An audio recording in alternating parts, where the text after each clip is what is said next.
What is going on, guys? My name's Wilson St. Till, your host, Wilson St. Till II, and welcome to the 4 a.m. podcast. And before it was me and my friend Terry, and it was about basketball as well as football, so the NBA and NFL. But now it is going to be based solely on the NBA and hooping in general. So on the show, we're going to have three categories or three topics that we do every single week.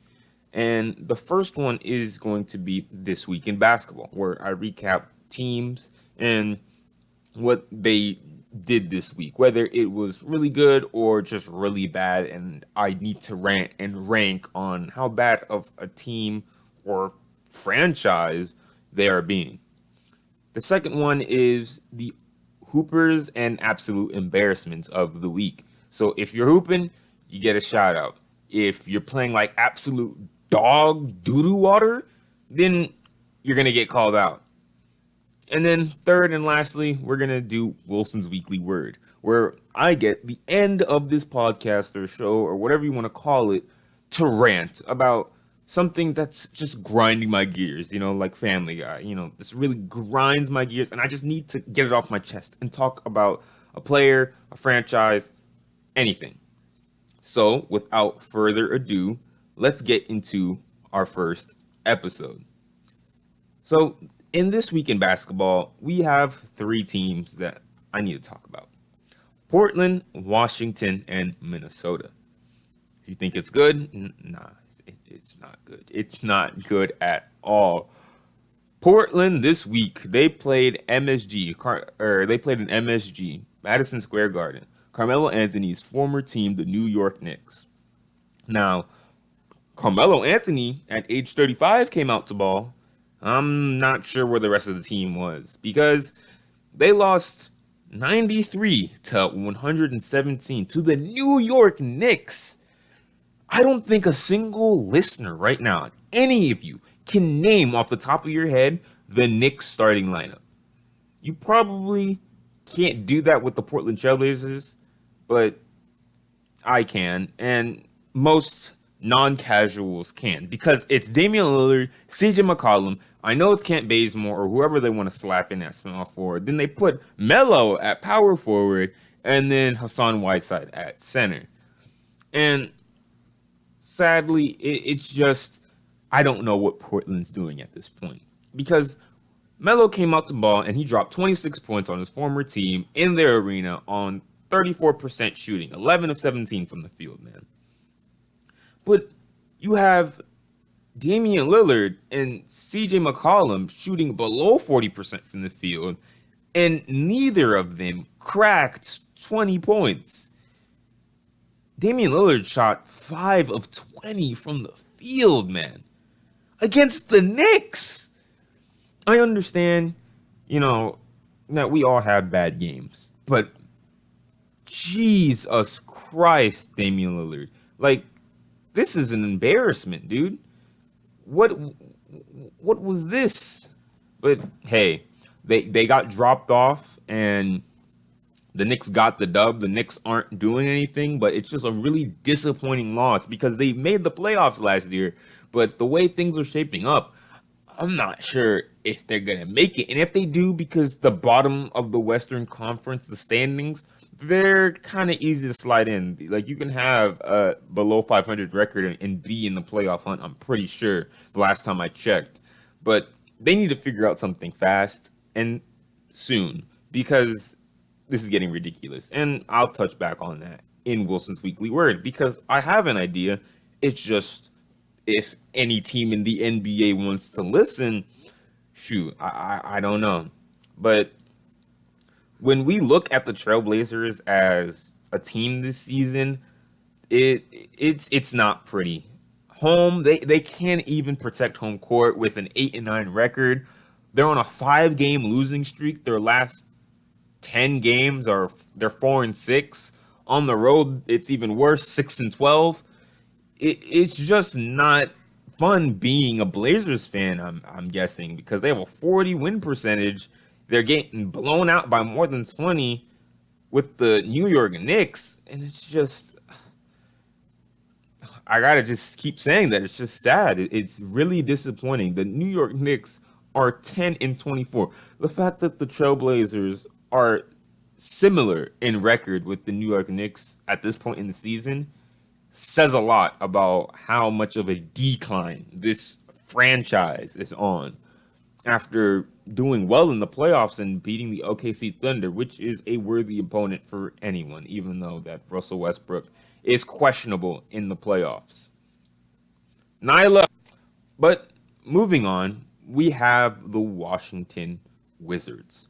Now, the Washington Wizards this week, they got blown out 122-101. Now, it's hard being a Wizards fan, especially since John Wall is Mr. Injury Prone himself. But you guys are not helping the situation with the way you guys are playing and the roster that you guys have built. You guys don't deserve Bradley Beal, because Bradley Beal puts up these amazing numbers. Like in their loss, he put up 27 points per game, but everyone else in the starting lineup can't even crack 10 points. The closest person to 10 points in the starting lineup was Isaiah Thomas with 9 in 19 minutes of action. And they're overworking Bradley Beal, and I feel that one of these days coming up real soon, hopefully not this season, maybe next season, because he's still young, he's going to start, like, his body's going to start shutting down on him. Not in terms of he's never going to be able to walk again, but it's just going to, he's going to get frustrated, and then he's going to really want to leave, because the way he has to carry this team just to lose in the end with a 10-23 record as I speak on January 3rd, it's tough. It really is tough. You hate to see it. Really hate to see it. And Orlando, shout out Orlando, really good team. Vucevic, top 10 center in the league. You can at me on that. Man's a hooper. Shout out Vucevic. But moving on, the Washington Wizards. This is just not good. They're on a 1-game losing streak, so this is their first loss or whatever. I don't know when they last won, because no one keeps up with the Washington Wizards. But with a 30.3 win percentage, it doesn't matter what type of streak y'all on. I mean, 10 wins? We're in January, man. 10 wins. Home court? What's that? It's not home. Washington's free real estate, bro. It's free real estate. 5-9. Road 5-14. Bro, last 10 games, 3-7. It's really, really tough. And their roster, it's disgusting. I mean, they have the rookie Roy Hachimura. Pretty sure he's Japanese and black. He's a hooper, but they just don't have the right pieces to be good anytime soon. Especially with John Wall sidelined, it's gonna take a miracle for the Washington Wizards to be relevant anytime soon. I'm talking about 5 years from now. Not sure if they're gonna be relevant. But when we go to Bradley Beal's stats, once again, they just don't deserve him with 27 points per game. He's shooting 43% from the field. Honestly, that's pretty high in my opinion for a team that he's on. When you go up against the team and their defensive game plan is that's their only score, so let's try and lock up Bradley Beal. And the fact that he's putting up 27 points per game, shout out Bradley Beal. And 31% from the three-point line, big shout out to Bradley Beal. But moving on to the team that I hate the most out of this three, the Timberwolves. I don't understand how you can be a Timberwolves fan, because I don't think Minnesota was exciting to watch this century, bro. Like, I don't remember the last time. I'm just kidding. Kevin Garnett was the big ticket. Let's not disrespect. But you get what I'm saying. The Minnesota Timberwolves, come on. It's disgusting with Cat and I guess Andrew Wiggins out. didn't know he was injured because he's irrelevant to me at this point. I just don't see the Minnesota Timberwolves being relevant like anytime soon. I feel the Washington Wizards realistically can become more relevant than the Minnesota Timberwolves in the next 5 years because of just how bad the Minnesota is as a franchise. They just can't win ever. It's a tough watch. And if you look at their record in the Northwest, 1-6, 38 win percentage, home court, free real estate, really. They have a better record on the road somehow. They beat the Warriors. That's why they're on their win streak, but it's the Warriors. They have a 9-27 record. Shout out D'Lo, because D'Lo still puts up some good numbers for the Warriors. But that's our recap of teams in basketball this week. I don't want to talk about any overstacked teams like the Lakers or something like that, because we all know that the Lakers are doing good. But when things get spicy in the playoffs, don't worry, I'll be talking about it and I'll be breaking down teams and players and all that type of stuff. But as of now, we're chilling because we're in the middle of the season. All-Star break is coming up. People are just trying to chill out and get ready for All-Star weekend. So let's move on to our hoopers and absolute embarrassments on the basketball court of this week. Starting with our number one hooper, Kelly Oubre Jr. This man has been doing it this year. 18 points per game, 6 rebounds, 45% from the field, 34 from 3. The man has been hooping. He is an amazing role player. The Phoenix Suns, I really like what they're doing with their team this year. And regardless of their record, they at least know how to win some games. Like, they get quality wins, unlike the teams that I was mentioning before. The Suns, they're fun to watch. It's a really good team, and they have a bright future if they keep going in the direction that they're heading. Kelly Oubre, if you don't have him on fantasy or whatever, or your 2K lineup, I don't care. You need to pick him up because Kelly Oubre, certified bucket. I've seen this man work off on the in the off season with John Wall and all that type of stuff. I've seen him get his shots up, and he's an amazing talent. He's an amazing young player. Any team should be like excited to have him. But luckily, the Phoenix Suns have him. One of the drippiest men in the league. Man got drip for real. Shout out Kelly Oubre. But moving on, we got Carmelo Anthony. Carmelo Anthony, even though Portland, like I was saying, don't know what they're doing as a team this year after making the playoffs last year, but Carmelo Anthony is proving. And you can forget about the numbers because the numbers are just something to help get a point across. The real thing that us non-casuals look at, it's things such as the eye test. And when you look at Carmelo Anthony play, you can tell that he's still a top player in the world. And at age 35, he can still get you buckets, just like how we saw in MSG. Even though he's putting up 16 points per game, the Portland Trailblazers roster is a mess. Carmelo Anthony, he's still one of the best out there. He's been hooping. He was hooping this week. He dropped off his former team. Not really. They lost. But, I mean, if you had a better team around them, you would have won. Just saying. But they got blown up by 20. So let's not talk about that. But moving on. Shout out my boy, Michael Porter Jr. I called it. Michael Porter Jr., I love this kid. He was injured last year with whatever happened to his leg or foot, something like that. But Michael Porter Jr., he's a bucket. He's a real deal. Nuggets were pissing me off. They started him. He dropped 19 points. They won the game. The next game, they bench him for some odd reason. The person who replaces him, his name is Craig. Last name Craig. He puts up 3 points in, I'm pretty sure, 30 minutes of gameplay or action, I guess, because it's not a 2K video game. But come on, man. Like, that just doesn't make sense. Then they finally start him again. He drops career high 25 points, 90% shooting, 11 of 12 from the field, 90% shooting. And the sky's the limit with this man. He is 6'10". He has like that Kevin Durant type field. He's not Kevin Durant himself, and I'm not saying that he's going to live up to Kevin Durant's career and accolades and whatnot.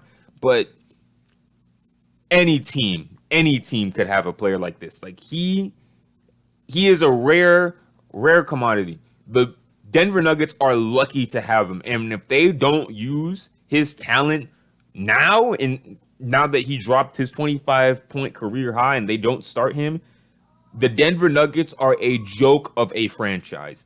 Michael Porter Jr., you've been hooping on the low. You started hooping this week, so now everyone knows about you. If you don't have him on your fantasy, I suggest you pick him up because he's about to turn up for the rest of the season. Shout out Michael Porter Jr. But now that we've gone over who's been hooping this week, let's go over the absolute embarrassment. Number one, Damian Lillard. Dame. In that game against I keep saying MSG, against the New York Knicks, I don't know what happened to Dame time. I don't know what happened. But hopefully he puts that behind him and they start winning like how they should get the win against Washington today at 7 p.m. But you never know because these teams, they'll surprise you. But he dropped 11 points in 35 minutes, 5 of 20 from the field, 25%, 12% from three, and it was a tough watch. CJ McCollum, at least he put up 17, I guess, closer to 20 points, but it's just the shooting is not there, and I don't know what happened to Dame that game, but we all know how good of a player Dame can be. But I got to rank on you, man, because we always expect the best from our star players in the league. So come on, man, that was an absolute embarrassment on such a historic stage too. MSG, the Garden, man, like you just can't play like that in Madison Square Garden. You just can't. But moving on, because I don't want to dwell on that too much. We need some new players to talk about. We need to talk about Fred VanVleet, and Kyle Lowry. Yes, the defending champs. Now I know you guys have been riddled with injuries and stuff this season. You guys are trying to pull it all together, and your record is still good. You guys are still one of the top teams in the East, but I gotta call you out when I see it. And by the way, with the injury thing, no one told you guys, because I keep up with a lot of the off-season movements and workouts that some of these players do. Not everything, but a lot of the players that are like popular and whatnot. But with the training and stuff this off-season, I saw Pascal Siakam and Fred VanVleet really working a lot. And I know you're supposed to keep yourself in shape over the offseason, but I feel like it was a little too much. After going on a playoff run all the way to the finals, winning the finals, you got to really kind of take it slow and really, really prepare for the next season so you can try and do it again. But I feel like they kind of overworked themselves, and it's really showing with all the injuries that they're having as a team, the Toronto Raptors this year. And without Kawhi, obviously, someone to close out games the way he did, especially in the playoffs, tough. But they're still winning games. But Kyle Lowry, 4 of 16 in 40 minutes of action, man. 15 points.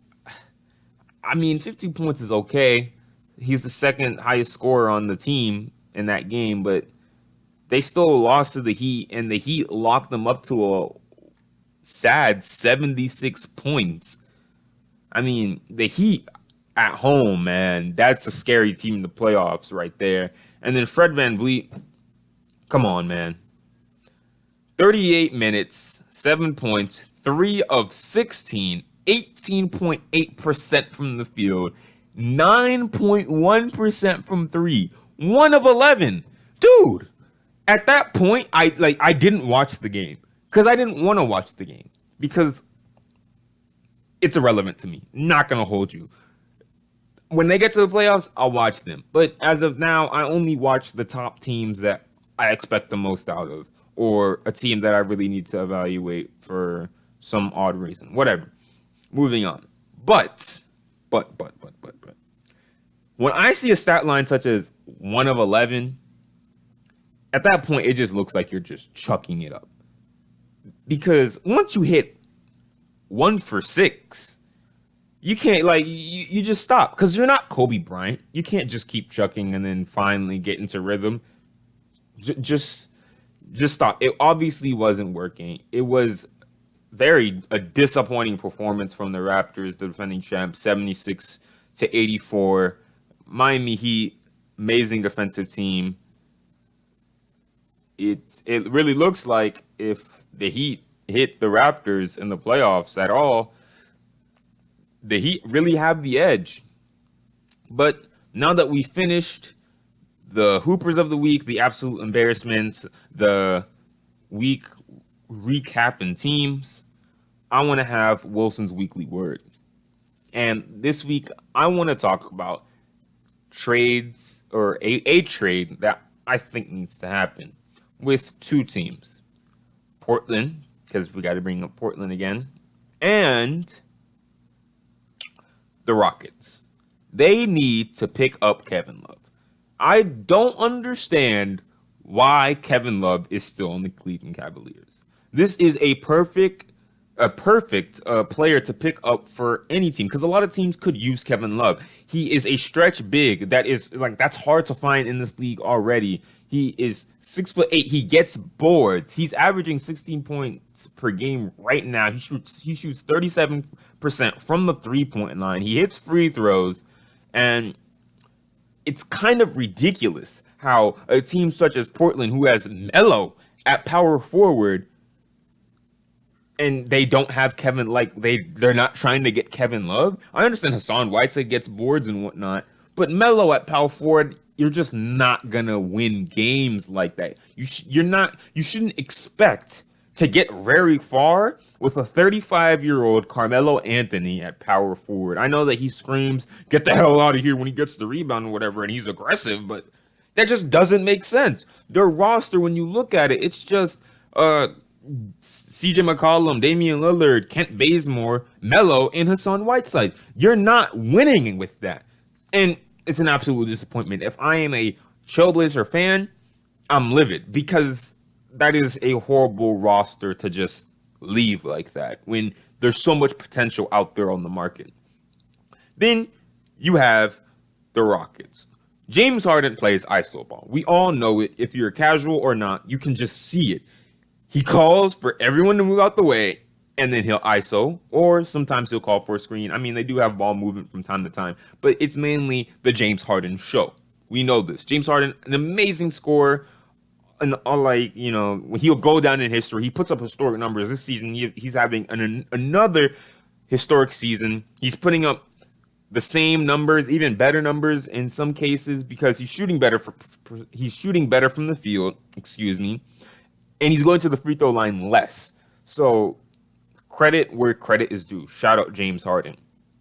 But I don't understand why you have 6'5" PJ Tucker. Yes, if you go on the NBA official website, PJ Tucker is listed at 6'5" at power forward, when you could have a Kevin Love who shoots better than PJ Tucker.